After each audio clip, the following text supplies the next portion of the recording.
Bueno, arrancamos en honor al tiempo. Bueno, primero, muchísimas gracias a todos, buenas tardes. Muchísimas gracias por Por supuesto. sumarte a todos a esta sesión de Accenture Talks, esta nueva edición LATAM. Y antes de presentarme, primero quiero que se presenten quienes me acompañan hoy, nos acompañan para hacer esta conversación con ustedes, que ojalá les sea útil, inspiradora, y después al final de la charla vamos a tener un espacio abierto para preguntas, consultas, lo que ustedes quieran. Así que ahí dejo la palabra a Guille. Claro, gracias, Sebas.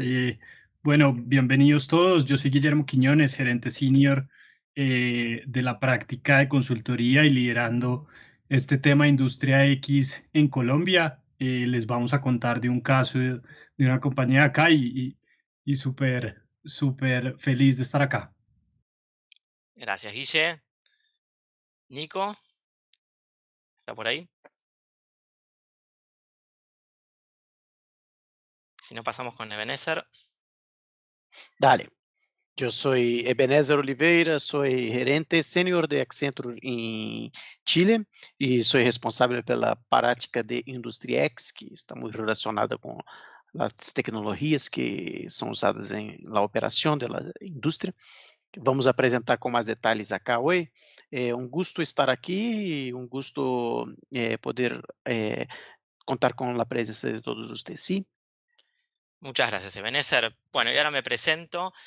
Soy Sebastián Feldberg, tengo unos 16 años en Accenture, que bueno, he cubierto diferentes tipos de roles. Yo digo que estuve 16 años en una empresa, pero con muchos trabajos diferentes, muy diversos. Y hoy estoy liderando la práctica de Industria X desde Argentina, formando un equipo y trabajando en conjunto con Ebenezer y con Guille en la región para empezar a traer todo lo que tenemos en el mundo Accenture a la región y también para exportar afuera este conocimiento relacionado a la tecnología y todo este futuro de la industria. Así que bueno, nuevamente les quiero agradecer a los que se están sumando ahora por su tiempo, de querer escucharnos, pero también tener una conversación, ojalá, al fin de esta sesión.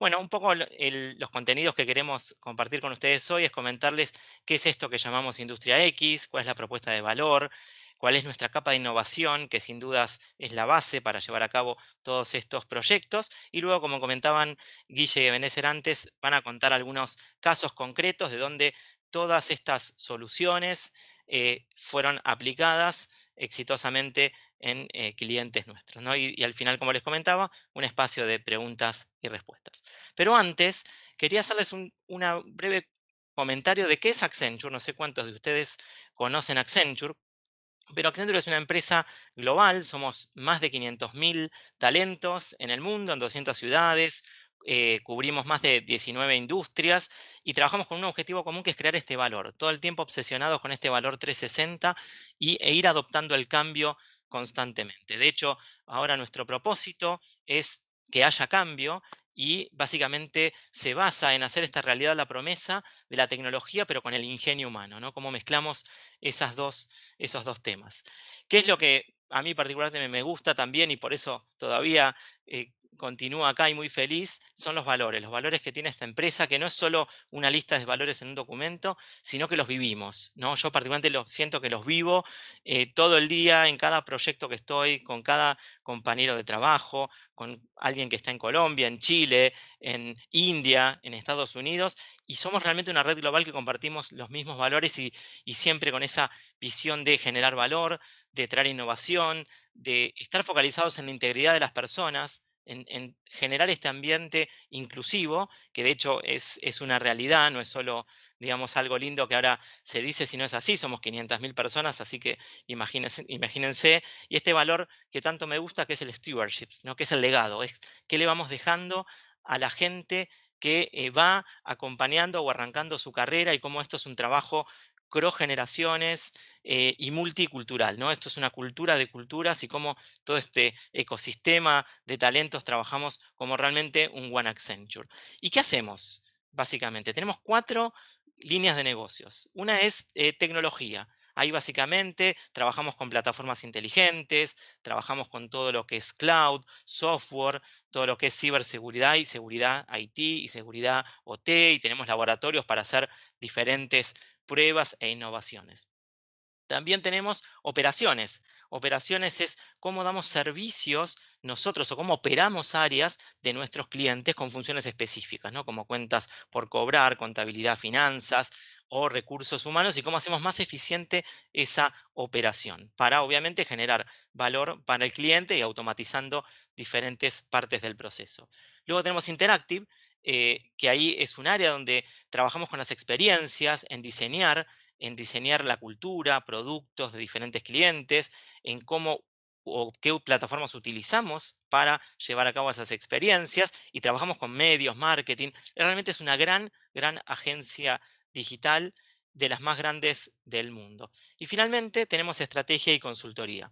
Estrategia de consultoría, tenemos consultoría de funciones, consultoría por industria, y ahí hacemos también asesoramiento tecnológico. Acá mezclamos siempre y no pueden estar nunca separados negocios con tecnología, y también tenemos todos estos hubs de innovación que les voy a contar un poquitito más adelante. Entonces ahora, ya empezándonos a meter en el tema que nos convoca hoy, quiero hacer un repaso muy breve de cómo se fueron dando todas las revoluciones que conocemos como revoluciones industriales, empezando por la famosa Industria 1.0, que básicamente fue impulsada por la mecánica, por el agua y el vapor, ¿no? Cómo a través de empezar a utilizar el agua y el vapor en las maquinarias se empezó a lograr una mayor productividad, una mayor eficiencia en estos procesos productivos. Luego pasamos a la segunda revolución, o la industria 2.0, donde aquí el eje que se comienza a colocar en la industria es el descubrimiento de la electricidad y cómo utilizamos la electricidad en nuestros procesos industriales. Y no solo eso, sino también cómo empezamos a hacer una producción en masa, ¿tá? Una producción en diferentes partes. Por ejemplo, acá es algo muy curioso, ¿no? Que esta revolución, bueno, fue muy icónica también por todo lo que hizo Henry Ford, que seguramente todos los conocen, pero él también se inspiró en un matadero, escuchen qué curioso, de animales, donde vieron que los animales iban colgados en cintas transportadoras, entonces cada una de las personas hacían una parte o cortaban una parte de ese animal. Y ahí es donde Henry Ford dijo, bueno, yo voy a dejar de hacer células que armarme en un auto entero, sino voy a hacer líneas de montaje y que cada uno haga una parte y sea especialista en esa parte, ¿no? Luego ya pasamos a la industria 3.0. ¿Y por qué decimos que la actualidad? Porque acá ya empiezan a notarse, sí, tal vez inicios de estos conceptos de industria 3.0, 4.0, pero todavía estamos conviviendo con la 3.0, algunos están en 4.0. Y en la 3.0, ahí comenzamos a aparecer todo lo que es la producción automatizada, ¿no? Empieza a aparecer más la electrónica, automatizar algunas partes de nuestras líneas industriales, a empezar a poner computación o elementos de informática, pero siempre pensados en el área del mundo fabril o de la empresa, ¿no?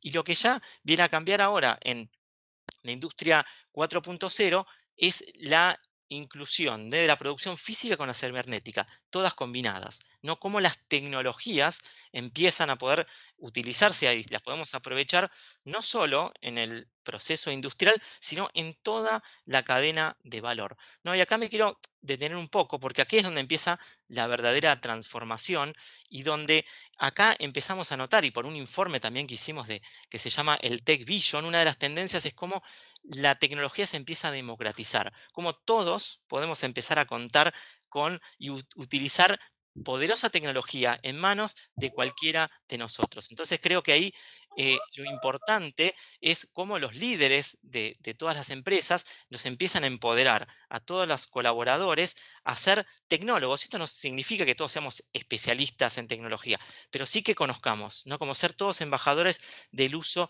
de esta tecnología. Entonces esto me parece un concepto súper relevante y que claramente, ¿qué es lo que viene después? La industria X. ¿Y por qué la industria X? Porque ayer fue la 3.0, que continúa, hablamos de 4.0 y así sucesivamente. El tema es que ahora ya esto, que parecían hitos, empieza a ser un cambio, ¿no? La transformación empieza a ser como un evento ya no único, sino pasa a ser una constante.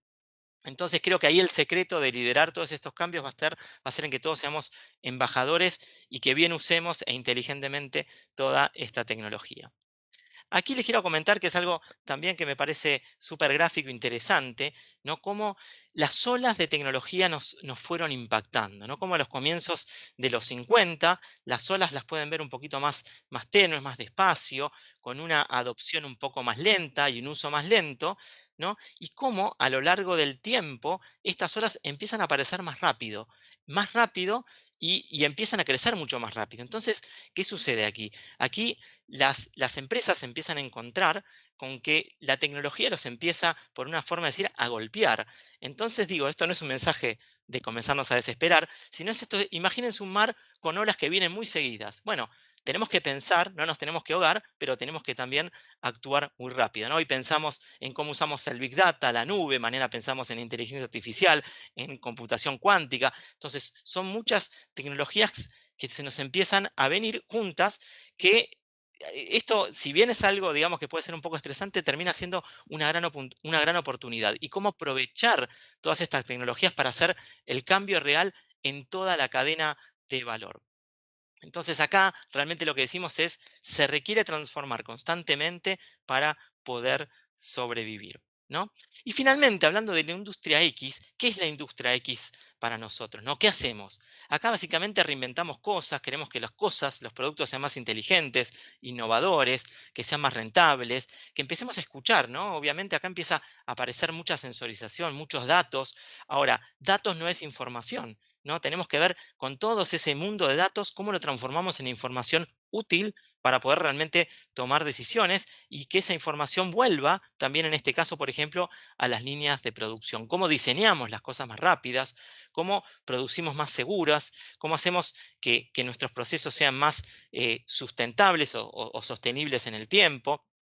Y también cómo empezamos a remotizar, ¿no? Yo creo que la pandemia nos ha cambiado a todos y nos ha hecho repensar muchísimo, nos ha cuestionado la capacidad de recuperarnos, por otro lado, cómo aceleramos la incorporación de tecnologías. Creo que nadie de nosotros estaba preparado para semejante cambio, pero bueno, creo que ahí es cómo lo tomamos y cómo, de nuevo, hacemos buen uso de todas esas tecnologías para sobrevivir y para incorporar estas soluciones y hacer productos y servicios inclusive muchos más inteligentes para impulsar este próximo nivel de crecimiento de nuestras empresas, ¿no? Entonces, ¿qué es lo que están buscando las empresas cuando hablamos de industria 4.0 o industria X?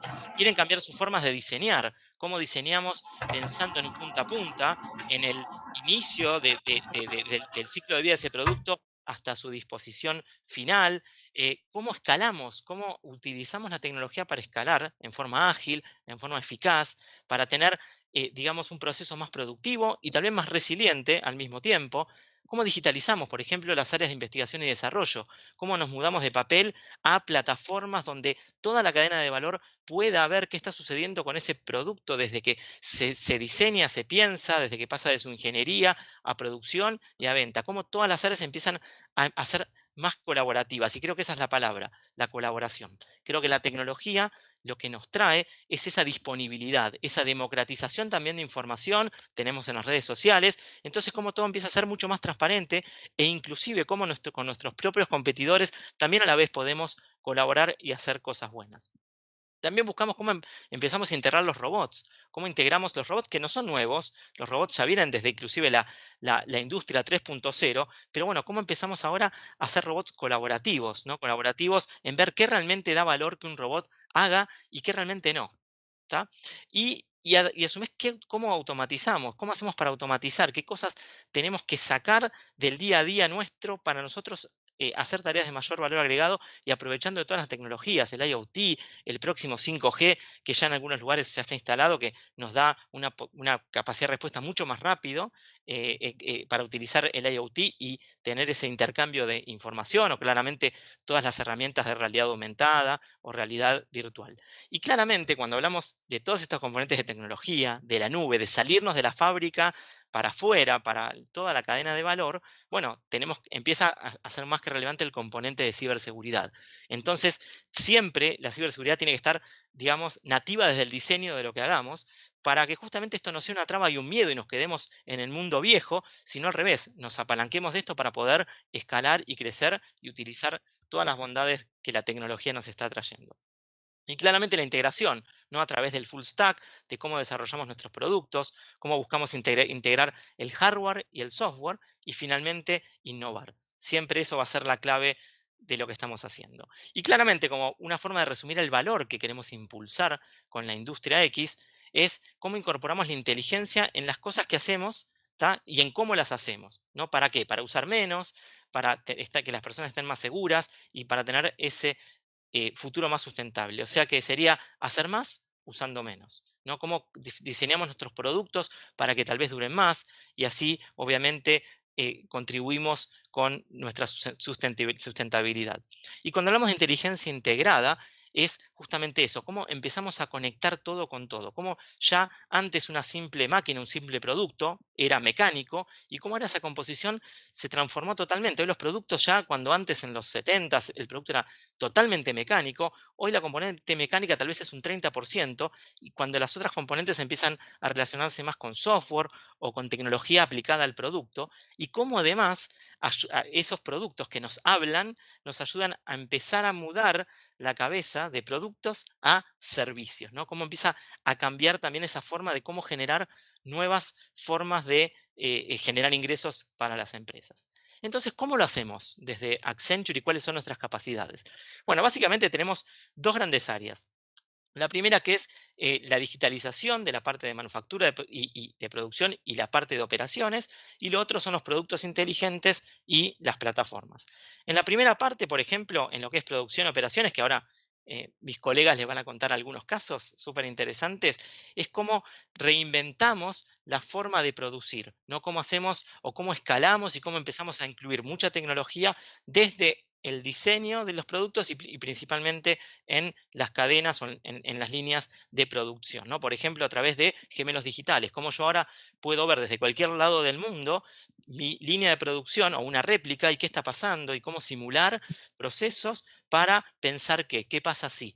Entonces eso es una forma segura, más económica, de menos riesgo, de poder empezar a simular escenarios y no esperar a que solo sucedan y encontrarme con la realidad y haber incurrido todos esos costos. También nos focalizamos en cómo digitalizar los proyectos de inversión, los proyectos de capital, cómo hacemos centros de comando para tener la construcción conectada, por ejemplo, ¿no? Y cómo podemos seguir en tiempo real el avance de una construcción y también es simulación de escenarios, porque claramente, como ustedes saben, estos tipos de industrias invierten mucho dinero y cada día que se puede perder porque un material no está o porque se atrasó un día de construcción es realmente una gran pérdida de dinero, de gente y demás. Tenemos el trabajador conectado, que es cómo empezar a conectar nuestra fuerza laboral, industrial o no industrial, dentro de la fábrica o fuera. Cómo empezamos a utilizar la tecnología para empezar, por ejemplo, a tener algún coaching over the shoulder, como yo por ahí con algún dispositivo, con una Smart Glass, puedo hacer una reparación y puedo tener una asistencia de algún técnico especialista desde cualquier lado del mundo que me ayude a realizar mi tarea más segura y más eficiente. Y también, como les comentaba antes, trabajar en cómo empezamos a hacer la interacción y a definir esa interacción entre robots y humanos, ¿no? Robots pueden ser los brazos robóticos, los drones, bueno, cómo usamos esa tecnología para favorecernos. Y por el lado de productos inteligentes es cómo digitalizamos el área de I+D, de investigación y desarrollo, ¿no? Por ejemplo, cómo ayudamos a digitalizar toda esa área, a implementar nuevas plataformas para poder seguir el ciclo de vida del producto en forma colaborativa y mucho más eficiente y logrando claramente un time to market mucho más rápido, ¿no? Para tener el producto en el mercado mucho más rápido. También desarrollamos productos conectados inteligentes, ayudamos a nuestros clientes justamente a eso, a hacer más rápido el lanzamiento de esos productos, a pensar en ampliar esa cartera de productos inteligentes, así como también en las empresas que son nativas de plataformas, cómo ayudamos a repensar esa ingeniería para sacar más valor de esas plataformas y generar nuevos ingresos, y justamente apalancados en los productos como servicio, que es un poco lo que comentaba antes, ¿no? Como pasar de un modelo de por ejemplo, vendo una lamparita de electricidad a, no, quiero ayudarte a reducir el consumo, ¿no? Y cómo a través del servicio postventa somos más proactivos, cómo nos anticipamos a que el cliente, antes de que me pida que necesite un repuesto, ya ese repuesto va a estar ahí.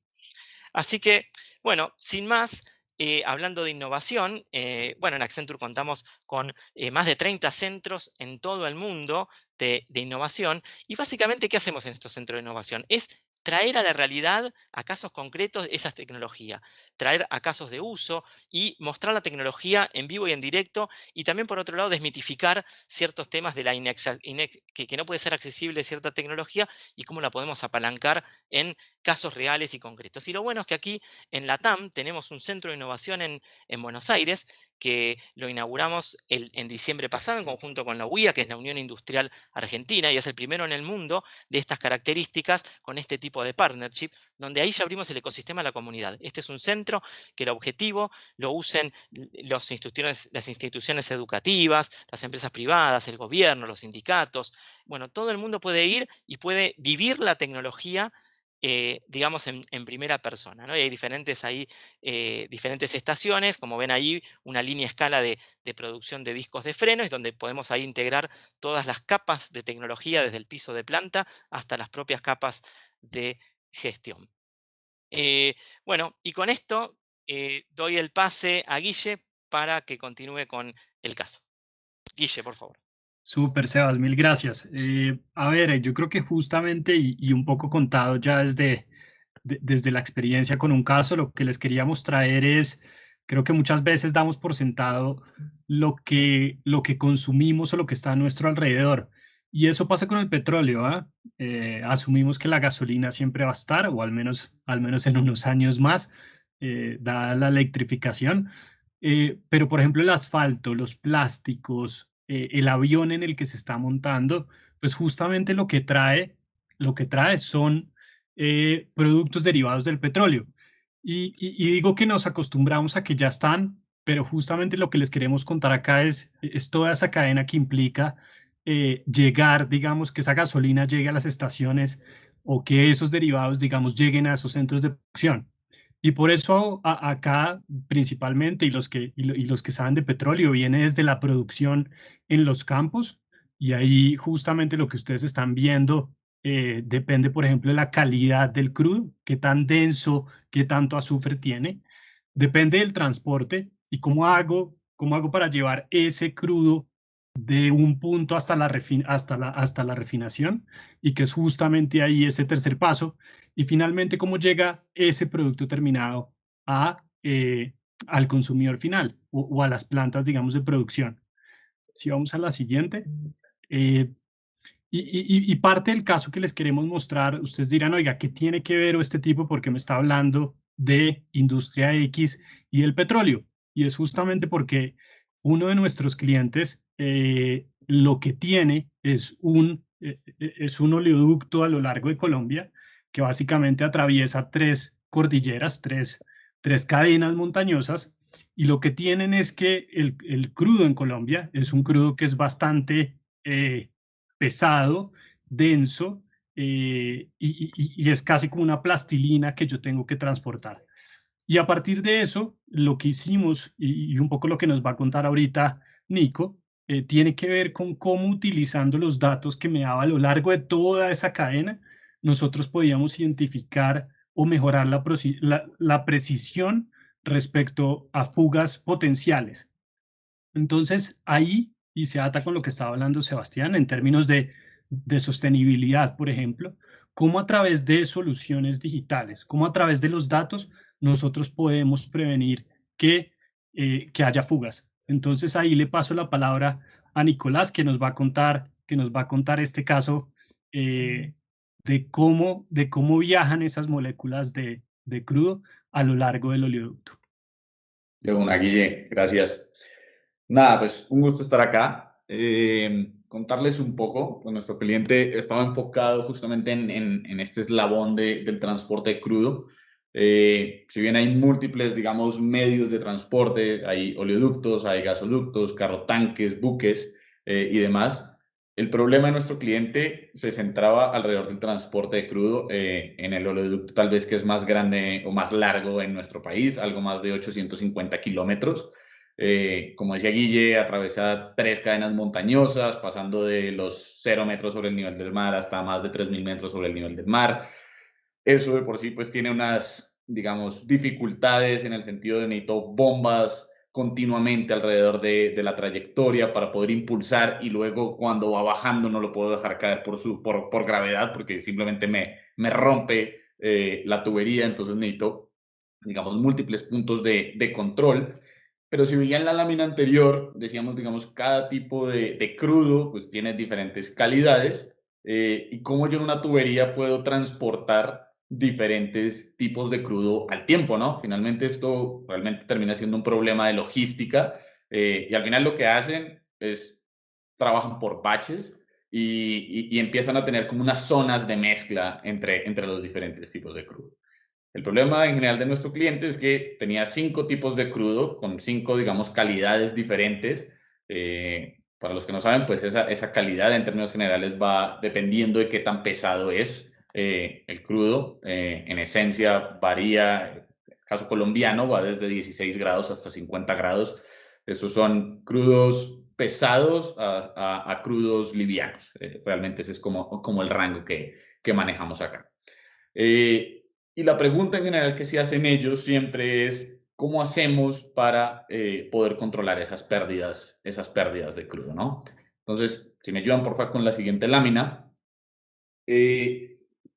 lo que hacen usualmente, o lo que en general tenía nuestro cliente, son una serie de sensores a través de toda su tubería, donde van pudiendo medir, digamos, diferentes parámetros del crudo que ayudan a tener un control del volumen que se está moviendo, ¿no? Del volumen, de la calidad del crudo que está pasando por un punto específico. Y con base en eso, pues tienen unos sistemas implementados que les ayudan a detectar fugas de manera muy general, ¿no? Ahora, estos sistemas tienen algunas limitaciones y en el caso, de nuevo, de nuestro cliente aquí en Colombia, pues es que no podían detectar fugas que fueran menores a algo así como el 7% del crudo que se estaba moviendo, del flujo del crudo. Entonces, si pensamos que se están moviendo 1.000 barriles por hora, ¿cierto? El cliente tendría que tener pues una fuga de 70 barriles por hora o más para poder con su sistema actual detectarlo, ¿sí?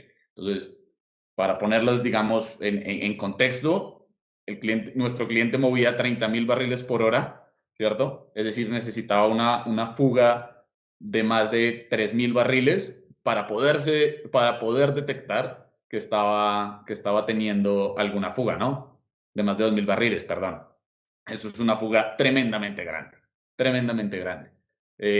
Entonces, pues ellos estaban haciendo la pregunta porque justamente, si bien no sufren de muchas fugas y menos de ese tamaño, la cuestión es que es algo que simplemente no puede pasar. Uno, porque estás perdiendo obviamente crudo y dos, porque esto tiene unas implicaciones ambientales que se las cobra la comunidad de forma, pues, a ver, un tema de sostenibilidad. Cada vez estamos más rigurosos con el asunto y simplemente no puede pasar, por más pequeño que sea. Entonces se nos aproximaron y nos dijeron, venga, yo tengo todo esto sistematizado, tengo unos detectores de flujo, tengo unos detectores de densidad, tengo unos detectores de viscosidad a lo largo, pero no he podido detectar estas fugas que han sido de 200, 300 barriles por hora y han durado meses abiertas, ¿no?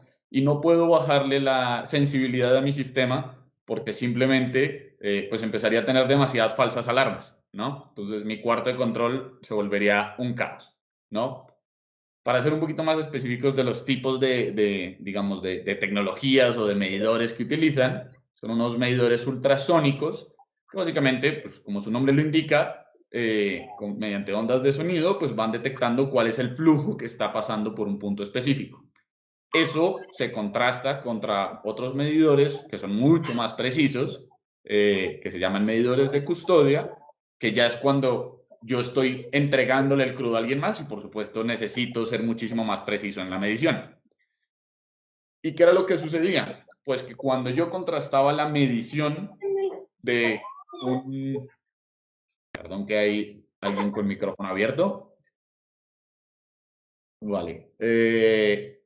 Cuando yo contrastaba lo que me estaban diciendo los medidores ultrasónicos versus los medidores de flujo, perdón, de cambio de custodia, pues tenía unas distorsiones, llamémoslas significativas, y si yo trataba de hacer algún balance de masas, ¿cierto? Es decir, lo que hay en el punto A es igual a lo que hay en el punto B, pues simplemente no me daba, ¿no? Y no podía de manera efectiva decir si había o no una fuga, que es algo, digamos, lo que queremos mostrar en este gráfico es, tengo una diferencia de 1000 barriles por hora, pero eso no necesariamente quiere decir que tengo una fuga en la tubería.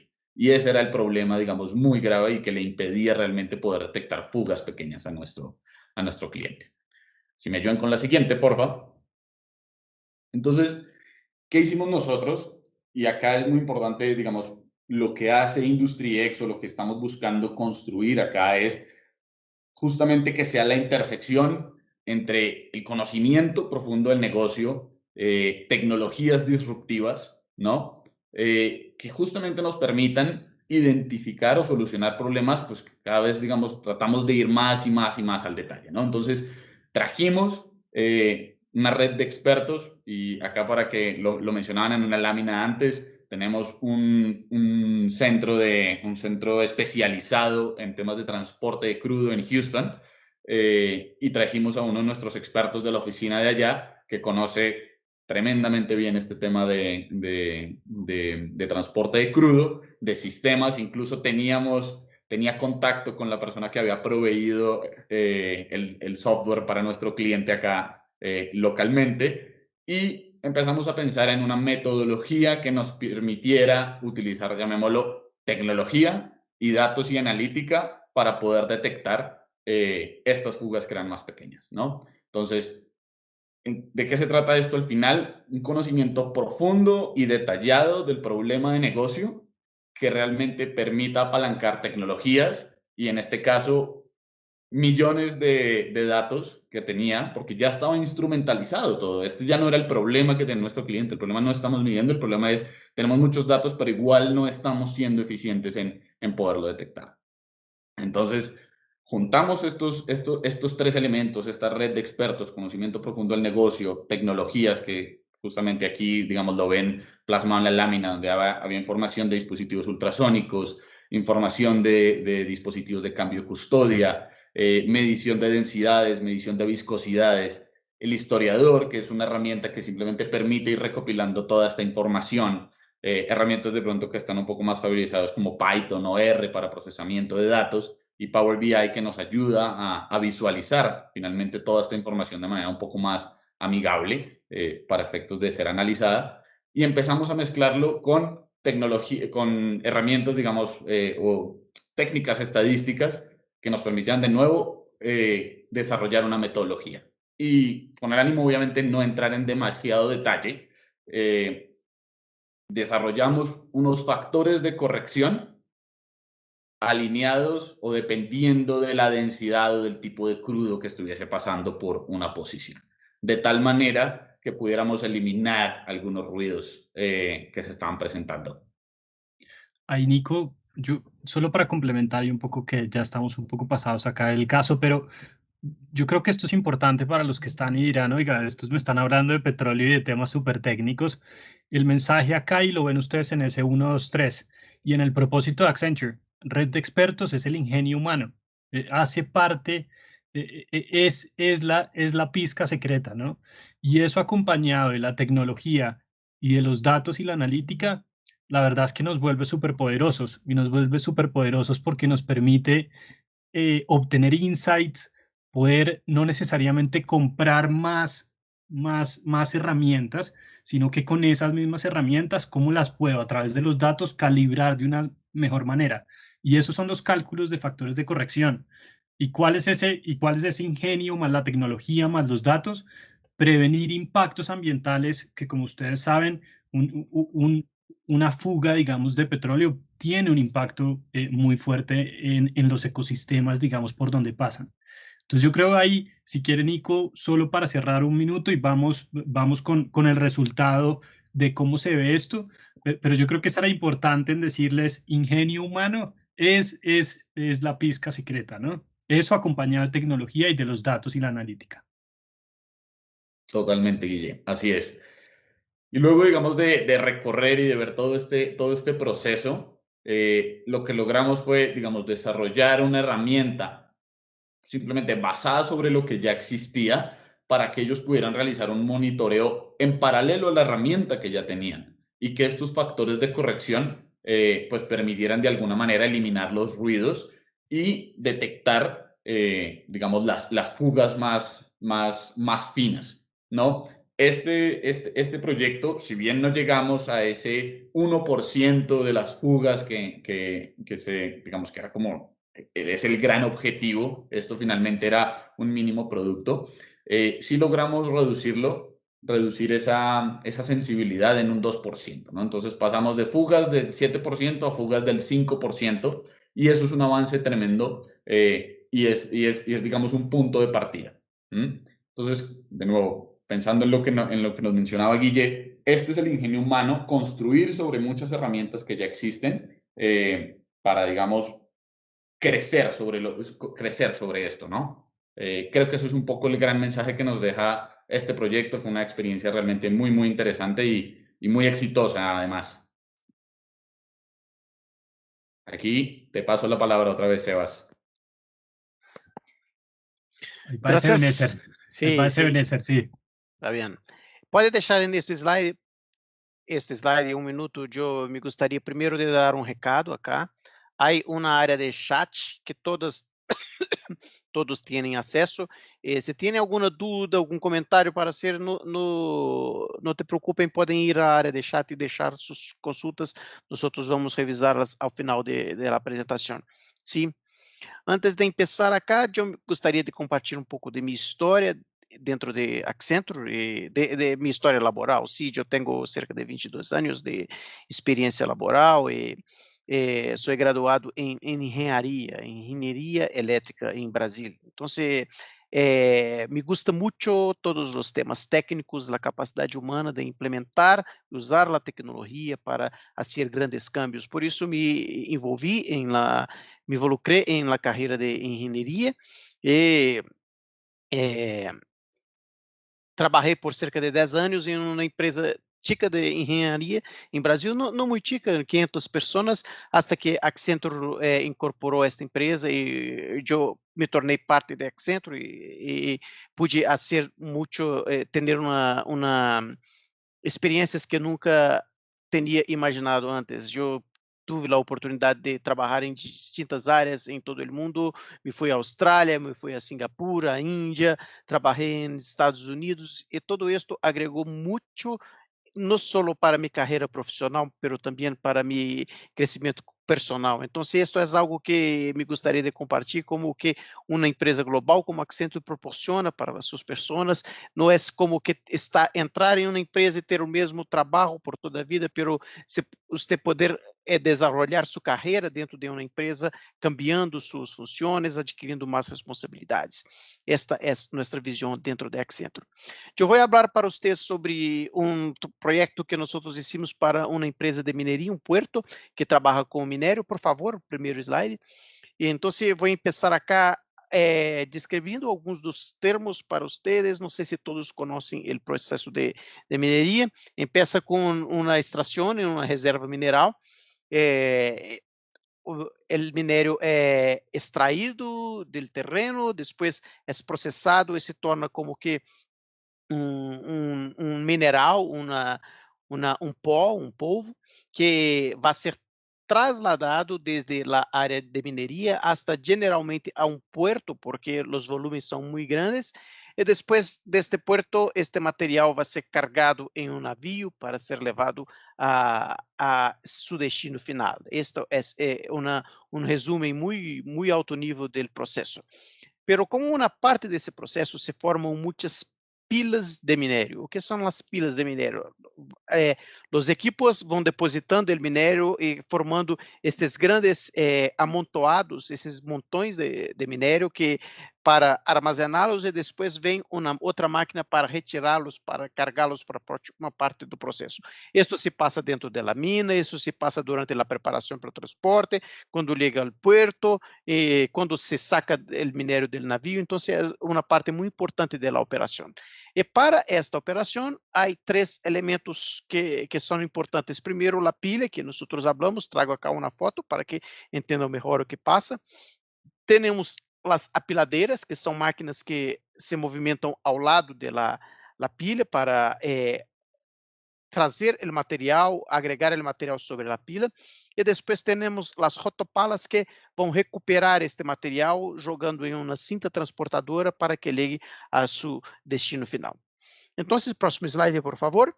O que nós hicimos neste projeto foi automatizar a operação destas máquinas de pátio, dessas máquinas que fazem parte do pátio para este porto. Então,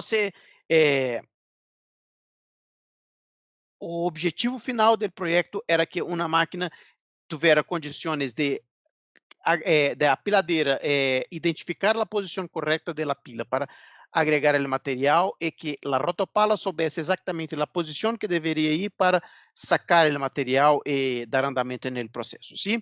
Então, para isso foi necessário desenvolver algumas tecnologias e usar pela primeira vez algumas tecnologias que não eram muito comuns para a área de mineria. E a principal tecnologia que foi usada cá é a tecnologia de radares. Então, para elaborar, para que os equipos soubessem aonde acrescentar o material e sacar o material, foi necessário a instalação de radares em las rotopalas e também nas apiladoras, de forma que à medida que iam fazendo seu trabalho de agregar material ou de sacar material, os radares iam emitindo sua frequência e sacando a informação de qual era a formação da pilha. E com isto construímos um modelo 3D desta pilha em tempo real. Então, este modelo em tempo real trouxe várias vantagens para o equipo de operação. Primeiro, uma informação de tempo real é muito importante para a operação de uma planta, porque o mais comum é que essas operações estejam disponíveis só ao fim do dia ou ao fim do mês, quando se faz um acompanhamento. Então, a primeira vantagem foi ter este mapa em 3D. E com base neste mapa de 3D, a rotopala que iria sacar o material sabia exatamente aonde havia material e poderia sacá-la automaticamente. Para implementar esta automatização, o que nós fizemos foi, primeiro, sacar o operador de dentro de la máquina que ficava em pátio, porque a máquina tem como que uma cabine dentro dela, o operador vai ao início do dia, vai hasta esta cabine e opera por todo o dia. Há muito calor, há dificuldade para, por exemplo, se necessita ir ao banho, então é muito complexa esta operação com o operador dentro da cabine. Então, o que nós fizemos foi fazer uma remotização do trabalho. Encontramos uma área remota, uma sala dentro de um prédio, em uma área que era possível ver a máquina, e instalamos todos os equipos, tanto para operação como para acompanhamento do processo, para este operador fazer a operação desde um prédio. Então, removemos o operador de dentro de os equipos. Segundo passo foi entender como era a rotina deste operador e as necessidades do processo. Com isso, foi possível desenvolver os algoritmos que poderiam acompanhar o trabalho do operador e como que fazer uma simulação através de um remelo digital do processo. E por fim, quando o sistema estava listo para ir à produção, o que nós fizemos foi, estes equipos generalmente trabalham em 4 turnos, nós sacamos o operador de um dos turnos e dissemos, este turno vai operar só com a parte, com o algoritmo de automação. Os outros turnos continuam trabalhando com os operadores, dos turnos vai trabalhar de forma autônoma. E o que se passou depois de um período de avaliação foi que houve um ganho de 10% em la produtividade do equipo que estava trabalhando de forma contínua e autônoma. Então, O que isso proporcionou para o cliente? Uma redução dos custos operacionais, aumento da produtividade, de rendimento e também a disponibilidade das informações, tanto de composição da mina, da pila, como também de como o equipo estava funcionando em tempo real. Próximo slide, por favor.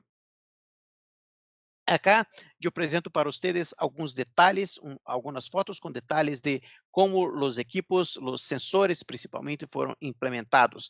A ideia de apresentar este caso para vocês é para que puedan ver de forma um pouco mais concreta como se hace, como se é o trabalho de engenharia para a indústria en el dia a dia. Nós tuvimos a responsabilidade de encontrar o sensor adequado, hacer um projeto de implantação, de instalação deste sensor, contratar uma empresa para fazer a instalação, desenvolver muitas vezes alguns conectores para ligar hasta o sensor, hacer toda a conexão, a programação de los PLCs para adquirir os dados, o desenvolvimento em el equipo de escada, que é um equipo voltado para o controle de processos, para hacer rodar o algoritmo de automação. Então, todo isso é parte da responsabilidade de nosso equipo.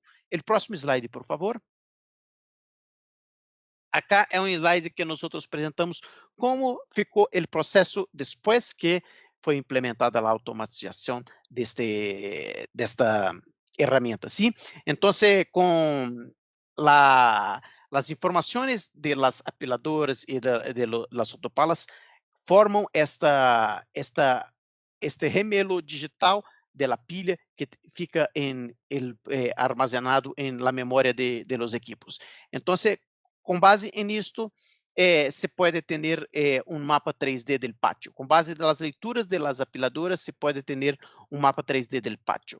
Também há um plano de las embarcações que vão ligar e um plano de los cargueios, o que vai ser cargado em cada dos navios. Este plano é algo como se fuera, hoje nosotros, o porto vai receber um navio pela manhã, um navio pela tarde. Amanhã vamos receber este outro navio A, B, C, D. Cada navio tem um nome e para cada navio tem uma carga específica. Esse navio A vai levar como que 100 toneladas deste material, o navio B vai levar tantas toneladas deste outro material para esta outra região. Então, isto é o plano de embarcações, o plano de cargueio. Com base em estes planos, se elabora um plano de cargueio, de produção de el material que vai ser cargado desde o pátio do porto hasta cada uma das embarcações e uma seleção de las pilhas aonde vai se sacar este material. Com isto, com estas informações, com a informação de como está a pilha e qual o material que se tem que sacar de cada pilha, a rotopala se movimenta de forma automática, vai até a posição em peça a sacar o material e garantizar que há um fluxo de material sobre as cintas transportadoras hasta que o material llegue ao navio. É um funcionamento automático e, portanto, logrando todos os benefícios que nós falamos antes de uma maior automatização, de uma maior produtividade e uma menor necessidade de intervenção humana. Então, este é um exemplo de como de las coisas que os projetos de engenharia que nós acá em Industriex hacemos para melhorar a indústria, a produtividade da indústria e o dia a dia das pessoas que trabalham nessas indústrias. Vuelvo a usted, Sebas. Perfecto. Muchísimas gracias, Ebenezer, Guille y Nico. Bueno, espero que les haya resultado interesante los casos, que básicamente la idea era eso, ¿no? Es mostrar la tecnología, el ingenio humano y todo aplicado a casos concretos. Y lo bueno de esto es, uno piensa un caso de una minería, de un petróleo, bueno, cómo extrapolamos estas soluciones también a otras industrias, ¿no? Que creo que eso es algo que también empieza a suceder, como las barreras entre las industrias ya no están tan claras, ¿no?